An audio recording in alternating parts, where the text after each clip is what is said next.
अत्यंत भक्ति के साथ खुद को श्वास के 2 जंक्शन पॉइंट्स पर केंद्रित करें और परमात्मा का अनुभव करें। यह टेक्निक पिछली टेक्निक से थोड़ी असमान है। भले ही असमानता थोड़ी सी हो, लेकिन आपके लिए यह अभी भी उत्तम साबित हो सकती है। अंदर आती हुई श्वास या इनकमिंग ब्रेथ जिस पॉइंट से आ रही है वो एक जंक्शन है, और बाहर जाती हुई श्वास जिस पॉइंट से बाहर जा रही है वो भी एक जंक्शन है। ये 2 जंक्शन पॉइंट्स वो पॉइंट्स है जहाँ से इनकमिंग ब्रेथ आउटगोइंग ब्रेथ में बदल जाती है और आउटगोइंग ब्रेथ इनकमिंग ब्रेथ में। इन 2 जंक्शन पॉइंट्स के विषय में हम पहली टेक्निक में बात कर चुके हैं। बस फर्क केवल इतना है कि इस टेक्निक में आपको अत्यंत भक्ति के साथ, प्रेम और श्रद्धा के साथ ध्यान केंद्रित करना है उन 2 जंक्शन पॉइंट्स पे, और ऐसा करते ही पूरी टेक्निक ही अलग बन जाती है।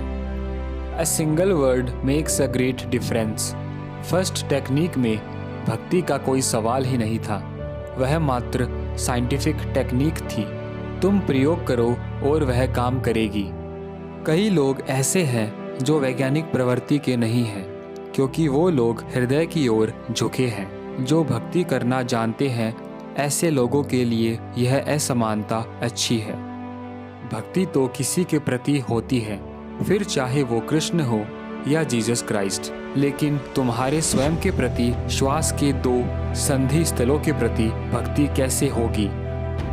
स्वयं के प्रति भक्ति होना गैर भक्ति भाव लगता है, बट दैट डिपेंड्स। तंत्र का कहना है कि शरीर मंदिर है। तुम्हारा शरीर परमात्मा का मंदिर है, उसका निवास स्थान है। इसलिए इसे मात्र अपना शरीर या एक वस्तु न मानो। यह पवित्र है, धार्मिक है। जब आप एक श्वास भीतर ले रहे हो, तब तुम्हारे भीतर परमात्मा भी श्वास ले रहा है।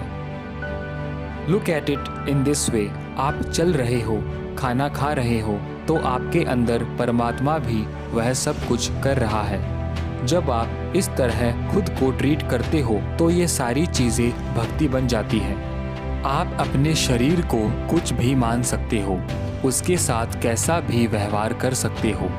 आप इसे अपराधपूर्ण, पाप भरा और गंदा भी मान सकते हो, या फिर इसे चमत्कार भी समझ सकते हो, परमात्मा का घर भी समझ सकते हो। यह सब आप पर निर्भर करता है। यदि आप अपने शरीर को मंदिर मान सको तो यह टेक्निक आपके काम आ सकती है। अत्यंत भक्ति के साथ इससे पेश आओ।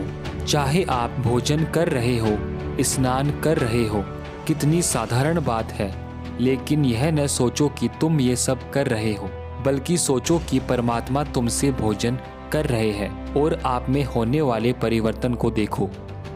तुम वह चीज खा रहे हो, लेकिन तुरंत सब कुछ बदल जाता है। अब तुम परमात्मा को भोजन दे रहे हो। अब तुम परमात्मा को स्नान करा रहे हो। ऐसा परिवर्तन आते ही यह टेक्निक आसान बन जाएगी।